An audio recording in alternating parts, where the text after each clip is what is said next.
বিয়ের প্রতিশ্রুতি দিয়ে নাবালিকাকে ধর্ষণ, অভিযুক্ত ব্যক্তিকে 9 বছরের জেল হেফাজতের নির্দেশ দিল অতিরিক্ত জেলা ও দায়রা জজ আদালত। গত ইংরেজি 2007 সালের 14 আগস্ট মুর্শিদাবাদ জেলার বড়ুয়া থানার অন্তর্গত সুন্দরপুর গ্রামে বিয়ের প্রতিশ্রুতি দিয়ে নাবালিকা বাড়ির পরিচারিকাকে ধর্ষণের অভিযোগে গ্রেপ্তার করা হয় শামিদ শেখ নামের এক ব্যক্তিকে। সেই ধর্ষণের ঘটনায় শুক্রবার কান্দি মহকুমা আদালতের বিচারক টিএন ভক্ত অভিযুক্ত শামিদ শেখকে দোষী সাব্যস্ত করে সাজা ঘোষণা করেন। আদালত সূত্রে জানা গিয়েছে, বিয়ের প্রতিশ্রুতি দিয়ে নাবালিকা বাড়ির পরিচারিকাকে একাধিকবার ধর্ষণ করা হয় এবং যার ফলে চলতি বছরের 12 আগস্ট একটি সন্তানের জন্ম দেয় ওই নাবালিকা। সন্তান জন্মের পর অভিযুক্ত ব্যক্তিকে বিয়ে করার জন্য নাবালিকার পরিবার প্রস্তাব দিলে অভিযুক্ত শামিদ শেখ তা অস্বীকার করে। 13 আগস্ট অভিযুক্ত ব্যক্তির নামে বড়ুয়া থানায় লিখিত অভিযোগ দায়ের করেন নাবালিকার বাবা। লিখিত অভিযোগের ভিত্তিতে 14 আগস্ট শামিদ শেখকে গ্রেপ্তার করে বড়ুয়া থানার পুলিশ। তবে কিছুদিন পর জামিনে মুক্ত হন অভিযুক্ত ব্যক্তি। দীর্ঘদিন ধরে মামলা চলার পর 9 জন সাক্ষীর সাক্ষ্য প্রমাণের ভিত্তিতে শুক্রবার কান্দি মহকুমা আদালত 376 ধারায় অভিযুক্তকে দোষী সাব্যস্ত করে।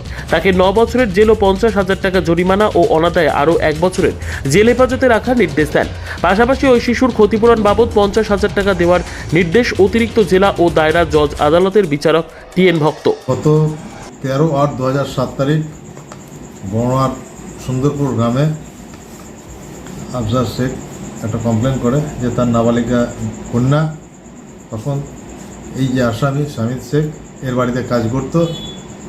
শামিদ শেখের বউ যখন অনুপস্থিত থাকতো বাড়িতে, তখন শামিদ শেখ নাবালিকা কন্যাটাকে, যার বয়স তখন ছিল 15, তাকে তার ইচ্ছার বিরুদ্ধে ধর্ষণ করে পরবর্তীতে তাকে বলতো যে বিয়ে করবো, বিয়ের প্রতিশ্রুতি দিত।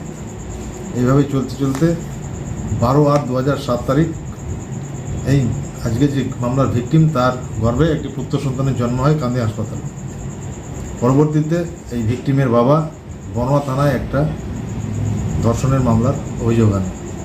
সেইখানে 9 জন সাক্ষ্য গ্রহণ করার পর আজকে জজ সাহেব, মাননীয় জজ সাহেব এডিজে টিএন ভক্ত এই আসামিকে 376 ধারায় পানিশমেন্ট দিয়েছে, কনভিকশন দিয়েছে, 9 বছর জেল, 50,000 টাকা জরিমানা, অনাদায়ে আরও 1 বছর জেল, এবং এই যে ভিকটিমের যে সন্তানটা তার জন্য 50,000 টাকা কম্পেনসেশন দিয়েছে।